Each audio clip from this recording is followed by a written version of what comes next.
જો સાચો વિચાર હોય તો રાજા પણ રંક બને છે ને રંક પણ રાજા બને છે.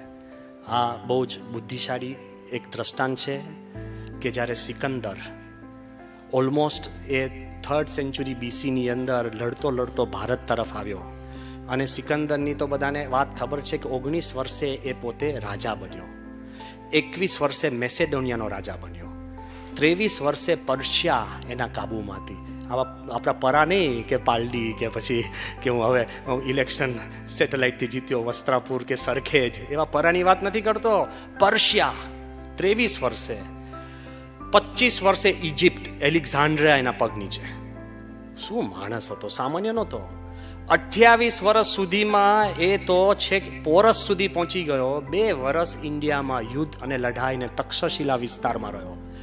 તે વખતે કોક એના સૈન્યએ કીધું કે અહીંયા આગળ લગભગ 5-10 નાગા બાવાઓ છે, ભારતના નાગા બાવાઓ અને સિકંદર સમ્રાટ. આ વાત તમને ઘણી જગ્યાએ જુદી જુદી રીતે આલખાઈ હશે, પણ હું ઓરિજિનલ લેટિન, ઓરિજિનલ ગ્રીક, એના જૂના જૂના મેન્યુસ્ક્રિપ્ટ્સમાંથી જેને ભેગા કરીને એક અભ્યાસ કર્યો છે એની વાત હું કહું છું. એબ્સોલ્યુટ ઓથેન્ટિક છે આ. એમાં સિકંદરને ખબર પડે છે કે ત્યાં 10 નાગા બાવાઓ બધા છે, જે જીતેલો આવેલો માણસ. એ સિકંદર નાગા બાવાઓને ભેગા કરે છે અને કહે છે તમારો ગુરુ લાવો. તો ગુરુ આવે છે, એને કહે છે કે હું પ્રશ્ન પૂછીશ તને, નેક રીડલ, સિકંદરના ફેમસ નેક રીડલ. જો તમને સાચો પડે જવાબ તો બચો, ન પડે તો માથું જાય. સિકંદરની આ રીત જ હતી. તો એને પ્રશ્ન પૂછે છે પહેલો, હવે સાંભળજો. હું ઇંગ્લિશમાં એટલે કહું છું, પૂછ્યું હશે એની ભાષામાં, ટ્રાન્સલેટ થઈને ઇંગ્લિશમાં આવ્યું છે મારી પાસે. સિકંદર એને પ્રશ્ન પૂછે છે, which is more numerous, the living or dead? આ દુનિયામાં સંખ્યા કોની વધારે છે, મરેલાની કે જીવતાની? પૂછતો નથી, તમે વિચારજો. બહુધા આપણે શું કહીએ, કેટલા ગયા છે? મરેલા કેટલા છે?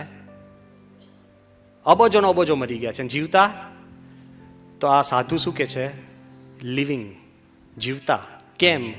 Four the dead no longer exist, they cannot be counted. મરેલા જીવતા નથી એટલે એને ગણાય નહીં, એટલે જીવતાની સંખ્યા વધારે છે. વિચારજો. જો બીજો પ્રશ્ન, which is larger, the C or the land? વધારે શું છે, સમુદ્ર કે જમીન? શું છે વધારે? સાધુ શું કે છે ખબર છે? લેન્ડ. કારણ કે સમુદ્રની નીચે પણ લેન્ડ છે, એટલે સમુદ્ર ટકે છે. સિકંદરને છે ને આંચકો લાગે છે કે યાર નાગા બાવા છે, આટલું બધું ભૂગોળનું જ્ઞાન, બધું જ ક્લિયર કટ. ત્રીજો પ્રશ્ન પૂછે છે, which is stronger, life or death? વધારે મજબૂત શું છે, જીવન કે મરણ? ત્યારે સાધુ શું કે છે ખબર છે? લાઈફ, જીવન. કારણ કે it can bear so much pain. ઘણા દુઃખમાં પણ માણસ જીવે છે, એટલે જીવન મજબૂત કહેવાય. મૃત્યુ પછી દુઃખ ભોગવી જ નથી શકતું. લે, તમારી સ્ટ્રેન્થ એ છે કે તમે કેટલું દુઃખ ભોગવી શકો છો, એ તમારી નબળાઈ નથી, ઇટ ઇઝ યોર સ્ટ્રેન્થ. પછી એને પૂછે છે કે which is the most cunning animal? વધારેમાં વધારે લુચ્ચું પ્રાણી કયું છે? તો સાધુ શું કે છે ખબર છે? કે the one I see before me. કે હું એની સામે જોઈ રહ્યો છું. એટલે સિકંદરને લાગે છે કે હારો હું સમ્રાટ, આ ભિખારી, આટલું સ્પષ્ટ, નિર્ભયતા અને ક્લીનલી, કોઈ અપમાન નહીં, નિર્ભયતા. પછી એને તરત પૂછે છે, then how can a man be most loved? માણસ છે ને સમ્રાટ થયા પછી પણ ચાહના તો એને જોઈતી જ હોય છે. તમે રાજા મહારાજા થાઓ પણ કોઈ ચાહે નહીં, શું કામનું? લવ. એ કે how can a man be most loved?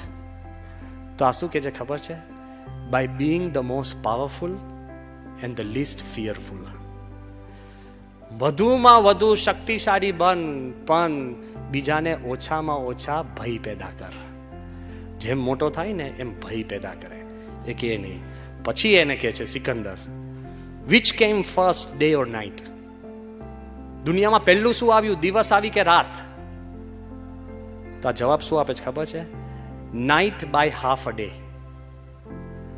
તો સિકંદર કહે છે કે આ કઈ જવાબ હોય? તો પેલો કે આ કોઈ પ્રશ્ન હોય? જો તર્ક, ભૂગોળ, આધ્યાત્મ, ઇતિહાસ, એક એક પ્રશ્ન ફરતા ફરતા આવે છે. અને પછી સિકંદરની અંતરની ઈચ્છા કે છે, how can a man become God. જૂના બધા જ ગ્રીક રાજાઓને ભગવાન થવાની ઈચ્છા હતી. How can a man become God? આ જવાબ સાંભળજો. By doing that which no man can do. કેવી તું એક ક્રિયા કર કે કોઈ મનુષ્ય કરી ન શકે. તે કે છે કઈ? એ કે બીકમ ગોડ. શક્ય જ નથી. મારે એ કહેવું છે કે ભગવાન જે ભૂમિકા સુધી આપણે પહોંચી શકવાના નથી, એના આધારે એનું માન્ય રાખી believe. First give your time to your family and people, give space. Second, forgive. Third, believe. અને જો ભગવાનમાં શ્રદ્ધા હશે ને તો દુનિયા બદલાશે ને તમને મદદરૂપ થશે.